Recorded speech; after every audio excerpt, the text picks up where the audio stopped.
Is the law changing in your state where if you're going to a construction area and you're looking at your phone for directions, that you could get pulled over for it because of the fact that they find it a distraction and you can get ticketed? Well, we were given a great little solution, and it is this little bitty box right here, and it is a phone holder.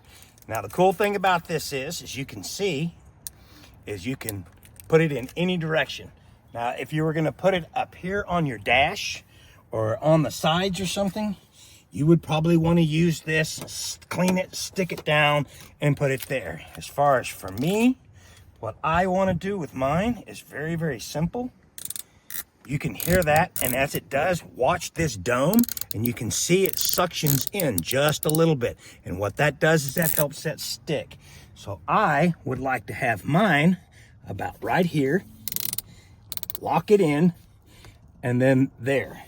And now I can put my phone right here.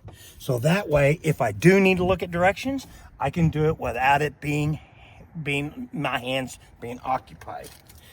So if you are in need of a great way to be able to put your phone on your vehicle without ever having to worry about holding it or getting a ticket for having it in your hand, get you one of these.